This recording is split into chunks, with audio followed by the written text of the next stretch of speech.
En novembre 2015, le citron de Menton a obtenu l'IGP, l'indication géographique protégée. Comprendre ce que cela a changé pour gérer durablement ce fruit à la douceur incomparable, ça, c'est très prioritaire. Jusqu'en 1860, Menton faisait partie de la principauté de Monaco et le citron avait fait sa richesse. Après les gels de 1956 et de 85, la production a considérablement chuté. La concurrence internationale a fait le reste, le citron de Menton est presque devenu folklorique. L'arrivée de la labellisation permet sa renaissance.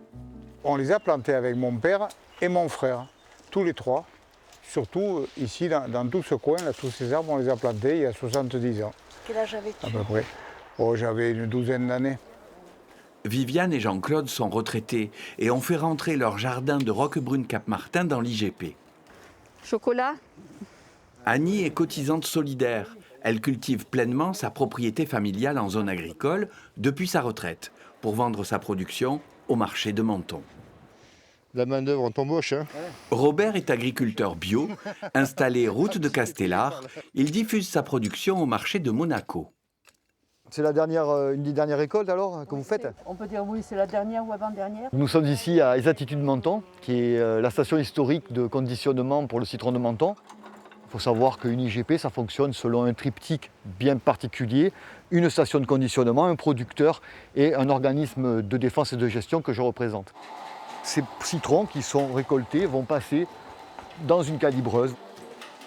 Le plus important sur cette étiquette, effectivement, c'est le numéro qu'on trouve ici qui nous permet de remonter toute la chaîne. On peut savoir d'où ils viennent, quel était le producteur, quand il a été récolté. Ah. Et alors s'il est beau celui-là. L'arrivée de l'IGP et surtout le fait de faire de la vente directe, ça m'a permis des rentrées plus conséquentes avec les agrumes.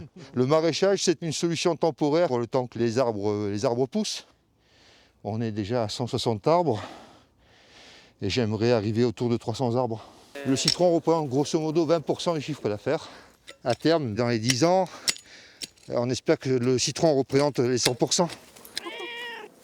On les vend particulièrement aux marchands de confitures de Menton. Et elle ne pouvait plus nous les prendre parce qu'elle n'aurait pas pu vendre ces confitures libellées citron de Menton.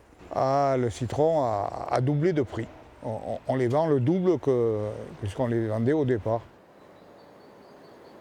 Le pêcher, ça y est, en 2 jours, il a éclaté. Ouais, il est beau, on le voyait depuis là-bas. Le problème de l'agriculture ici, c'est que non seulement il faut vendre, mais il faut des fois que ça pousse. Par exemple, on avait beaucoup d'amandiers, ils sont morts.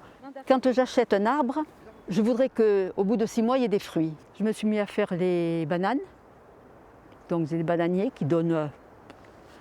Je me suis mis à faire des fruits de la passion. Avec ces végétaux qui poussent et produisent en 1 an, Annie a trouvé comment compléter ses citronniers. On était parti avec une dizaine à peu près de producteurs habilités en 2015. Aujourd'hui, 2021, je pense que les 50 même vont être atteints. Avec la plantation de 4000 citronniers ces dernières années, la production de citron de Menton devrait passer de 40 à 300 tonnes. L'association de promotion se transformera bientôt en coopérative.